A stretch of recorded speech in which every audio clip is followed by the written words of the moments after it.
On this episode of the Newman Bond, we happily welcomed Newman alumna Kathleen Webb, who graduated from Newman with a degree in history in 1979. Kathleen is the executive director for Children First, CEO Kansas Incorporated, a 501c3 social service nonprofit organization. Children First's mission is to support students to feel safe and empowered so they can learn and thrive by staying in school and achieving in life. Children First works with children and their parents to increase family stability. Continue listening to discover how God's grace has worked through Children First. Oh, wow, what a beautiful Kansas day, right? Okay, a little windy, a little cooler, but, you know, right, yeah, woo-woo. So, when you wanted to talk about food, I was just like, great, we're going to talk about food. What was on my heart was this message about don't limit God. And I'm going to tell you about that. Well, how long am I thinking here? So, you know, like you pray, right? They teach us how to pray, right? And so I've been praying my whole life. But then one day I was just like, you know, maybe I should turn it over to God. Like God, what would you like me to do? I'm kind of open. I'd like to hear from you. And whoo, did my life change, right? And so I changed. Now, before, I used to be what I called a dash in and dash out Catholic, right? It's Sunday, right? We're going to go to church, right? So I'm going to dash in, I'm going to go to Mass, and then even before we hardly get the last song out, I'm going to dash out, right? Because I'm busy, and, you know. And so I'm at Mass, and Father says, the police department came to him, knocked on the door, and said, there's a family right across the street, and they're in crisis. Could somebody help them? Well, I didn't do anything, you know, because I'm not a social worker. I don't know how to help people like that, right? So I went home, week goes by, another week goes by, but I already prayed to God. I said, look, what do you want me to do, right? And so God kept waking me up in the middle of the night. And I would wake up and I would be thinking about this family. So I did something. I emailed Father. And I said, did someone help the family across the street, right? Thinking that someone would, and I'd be off the hook, right? Right? Well, Father emails me back and he says, can you be on the parish council? What? No, I'm that dash in, dash out Catholic, right? I can't, you know, anyway. So my husband was on the couch, right? And I walk in the living room and I said, do you get to say no to Jesus? And he said, I don't think so. I was like, that's what I thought. So I walked back and I said, okay, I'll be on the parish council, you know. And so I did, and I found an interpreter, and I went and I knocked on the door, right? And it was a widow. I mean, she was young. She was like only 35, 6 kids in the house. He had just died. She was undocumented. She was a ghost. You know, he never registered her in the United States. And here she was alone with these children, and they were in crisis. I mean, the cupboard doors were falling down, the van transmission wasn't working. Oh my goodness. And I kept thinking, God, I don't know what I'm doing here. I'm not a social worker. I have no clue. You know, but the next day the phone would ring, and someone would help her with the van, and someone in the parish said, look, I'll pay their rent for a year. Oh my goodness. You know, so don't limit God, right? So it worked. And so it took me a year to get her stable because I didn't know what I was doing, but we got there, right? And so that was the first thing that kind of changed my life there.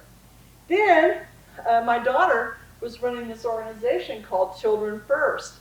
And I've been helping her for the year, right? And she came to me and she said, you know, I'm done. We've been doing a girls' STEM program, and we ran out of money. And, you know, and she said, I'm done. I'm going to go on and get a better paying job. You know, great. You know, so the organization was dormant. Again, God woke me up and said, you know, I woke up and I thought, you know what? I have the golden ticket. I have the IRS 501c3, right? And I've been writing grants. What could happen? What could I do different? You know, and all of a sudden I thought I'd working with this widow. I had experience now on the parish council, and I learned about the Catholic schools in Wichita. They had principals and teachers, high poverty. So no social workers, no librarians, no nurses, you know. Those teachers were trying to teach math and deal with all the issues of poverty. And so I thought, you know, I could do something about this. And so I made myself the boss in this organization, right? And my name was already on the bank account. Because when it had transitioned, it needed another person, and so I said, well, I'm here, I'll just put my name on it. Well, it turned out handy, right? So don't limit God, right?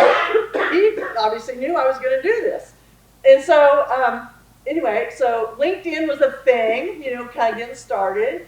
And one of the questions was on there is, do you want to be on a board? And now the question's not on there anymore, but when I needed it, it was there. And everyone that said yes, that lived in Wichita, I said, hey, I want to tell you about what I'm doing. And in 30 days, I had a full board of directors. I was ready to go. I met, and many of you may know, Sister Sue. Now, she lives in Kansas City, but she was here at an event at Newman, and I was sitting right next to her. And just by a plan that wasn't mine, right? Someone said, here, sit next to Sister Sue. Right? And I said, hey, let me tell you what I'm trying to do. I'm trying to put social workers in Catholic schools. And the sisters have a grant that's due in 2 days, and you got to have somebody that's affiliated, you know, to put your name on this thing. I said, what do you think about helping me? And Sister Sue says, I'm a play therapist in a school in Kansas, Catholic school in Kansas City. I know exactly what you're trying to do. You put my name on that grant. And we did. And that's the first grant that we got, was from the sisters. And it was a $20,000 grant. We had our first social worker, a part-time social worker in a Catholic school. Wow, God's plan, right? Amazing. And so we did that for 2 years. And so I'm thinking, you know, this is really awesome. We're providing mental health services, social services into Catholic schools. I bet we could do this maybe for 4 schools, right? Again, don't limit God. As you heard, 7 years later, we're in 16 Catholic schools. Oh my word, that just happened.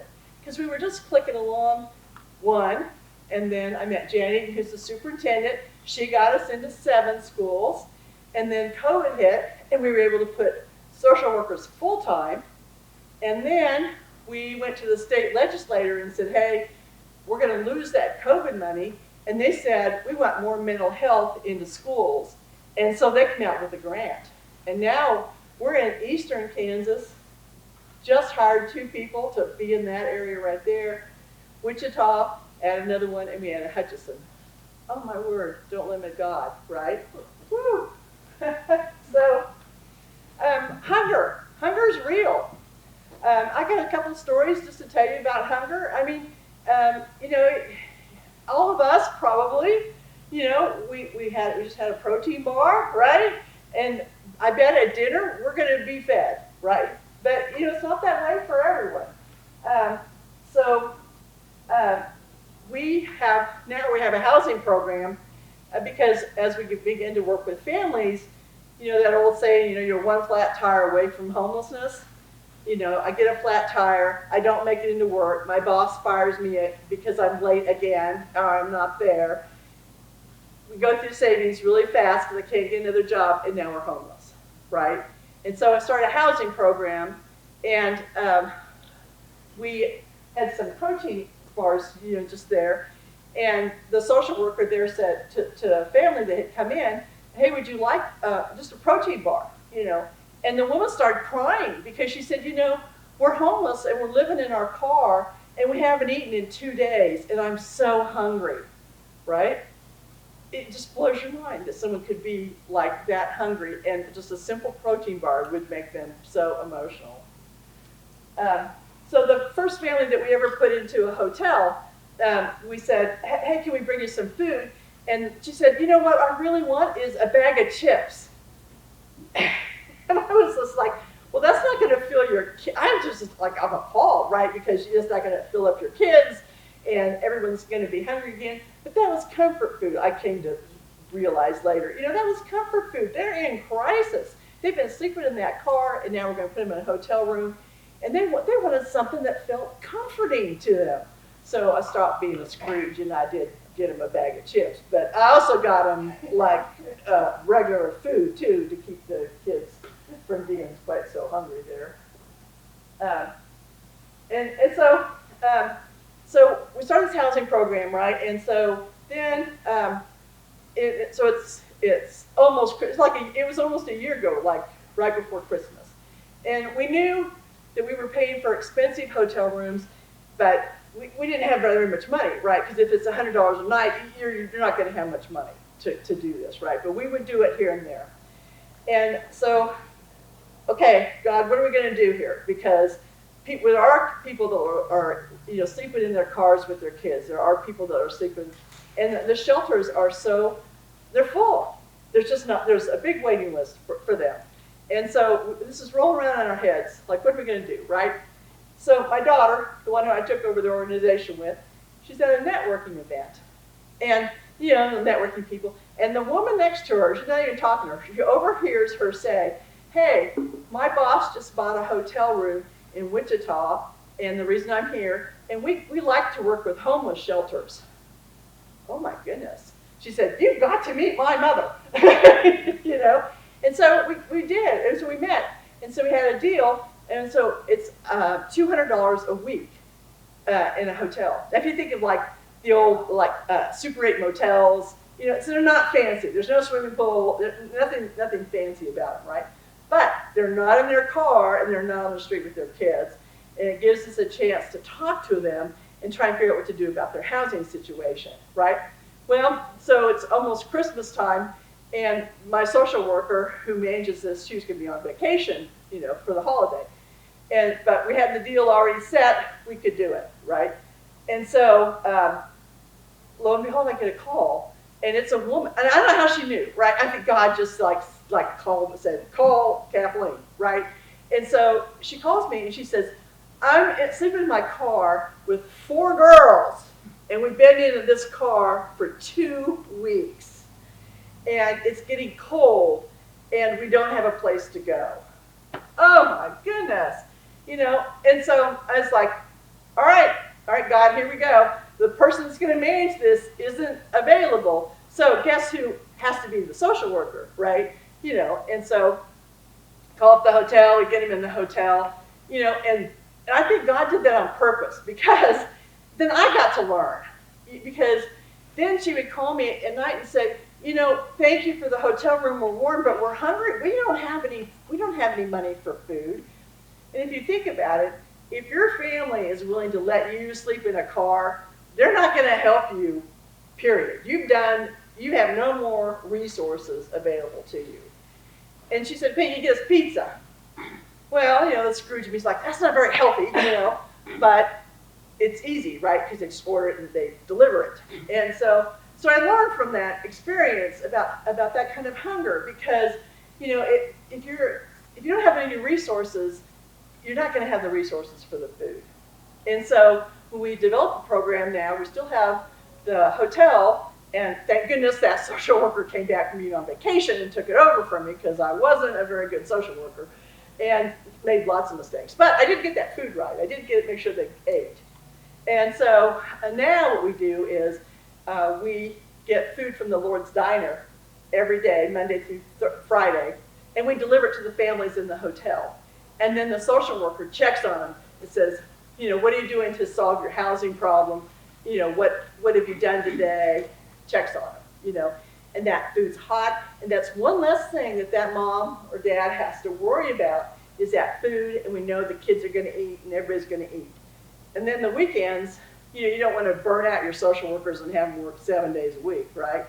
So on Friday, we deliver a food box to them with, microwavable food, and we partner with Project Laundry, and so we give them laundry quarters, and we give them a $50 gift card to get gasoline, because we found that, you know, they didn't have any gasoline. Well, you can't go look for housing if you can't get there, right? Or you can't go look for a job. Most of them don't have jobs, because if you're homeless, it's really hard to keep a job. And so, anyway, that's what we do.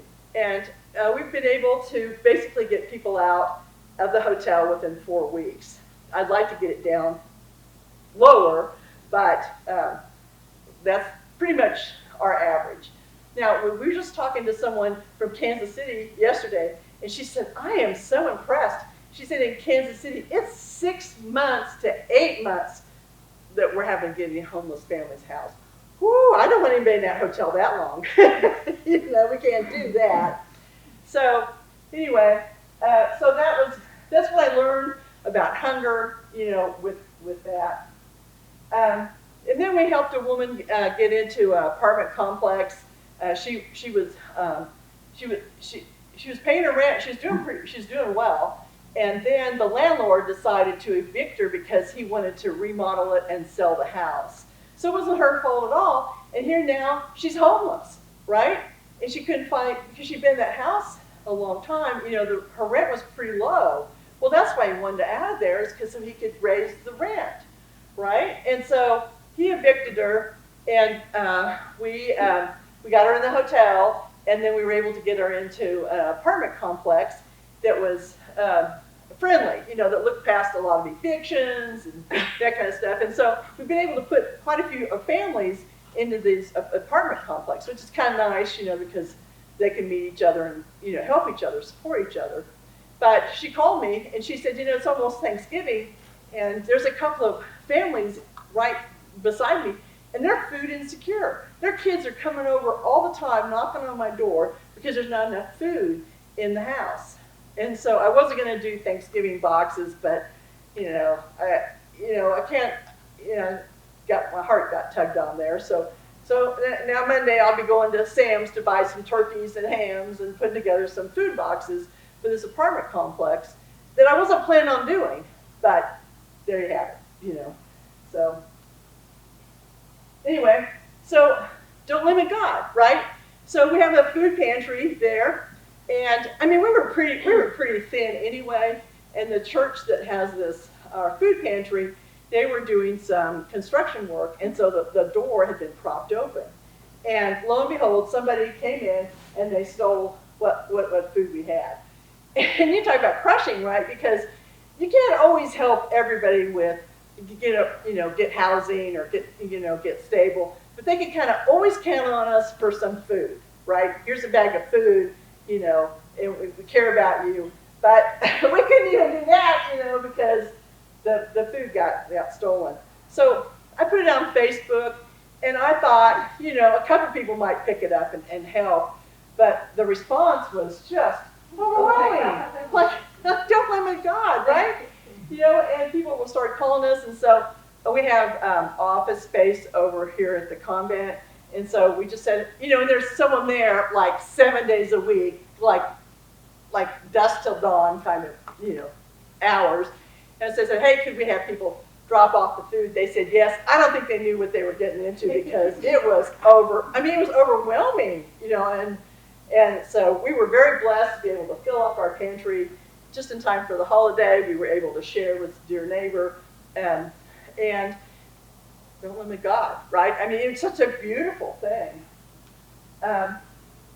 So what we're doing to address hunger and care about the earth is, you know, we have a short-term solution, which is like emergency food boxes that we hand out to people. And then we try and get them connected to a pantry that can give them more food. But, you know, we're just the emergency kind of place with families that we're working with. So that's how we deal with it on the short term. But we do have a long-term solution to hunger, and that's gardens. And so we have a kitchen to garden program. And so don't limit God, right? So we're in St. Patrick's, and that's where I go to church. And so that's where we put our first social worker. And then they had this field. And so Father said, hey, do you think you could do something with it? And I said, yes, give me a moment. And But we built an education garden out of it. And we learned that when we taught the kids how to grow the food, oh, they were so excited. They love it, especially the boys. They love getting, they love gardening. And so we did this, but we found out that they didn't know what to do with the food, and so we taught them in the kitchen too. So when it's cold out in the garden, you can't garden, we bring them in the kitchen and we teach them how to cook. And the boys love that too. Different generation, right? Like when I was growing up, a boy would never be in the kitchen, but now my husband cooks. Like Mr. Webb, he said, will you marry me and I'll do all the cooking? And I said, yes. That's a very good deal. So don't limit God. So now we have 4 gardens. Isn't that amazing? And they're about 30,000 to put together one of our gardens. But God's been providing it. We have a beautiful partnership with Cargill, and they love what we're doing, and so they've been able to give us money to invest in these gardens. And so we have a garden at All Saints. It's almost done. We've got raised beds, but we've still got a little bit more work to do in there. But wow, it's been amazing. And that it's the long-term solution to hunger, right? Because if you can teach someone to grow their own food, then you won't be as hungry, right? You can live in an apartment and still put in tomatoes and peppers and that kind of thing. So that's how we're doing for long term. And we've been at it now for a while. And we have kids that are so excited that they've started growing gardens at their homes, and they come in and share seeds, and it's a very beautiful thing. So like ways to help with hunger and all that is, thank you for the food drive. Do it again next year. We love that. Plant a garden and donate the food. I guess I don't know if you guys still do a garden around here, but somebody used to do a garden. But anyway, and you just be aware of kids in your neighborhood that are always hungry, and because it's out there, it's a real thing. And also we have a couple of AmeriCorps positions in the summer, and that's a really good deal if you're a college student, right? Because you get a living allowance, you get some money, but also you get some money at the end for your education. You can pay against your student loans, or it's probably enough to pay for some books, but hey, you know what? That's better than what you would have had, right? So that's me, and that's what I'm up to. And I guess the bottom line for me is when I started to pray and think differently, then my life just became so much different. Sometimes I often tell my husband, I said, I feel like I'm a surfer on God's wave. Sometimes we're in Kansas and it's just a little bitty wave, and sometimes we're in Hawaii, I can't really keep it up. Negotiating with the state of Kansas for that money, that was really Hawaii. And so, but I'm in it, and I feel blessed, and I have never been so happy in my whole life when I just kind of turned over to God and said, what do you want me to do? Thank you so much. What? I have no idea. I get a lot more blessings out of that. Really fun experience. Really the Newman experience.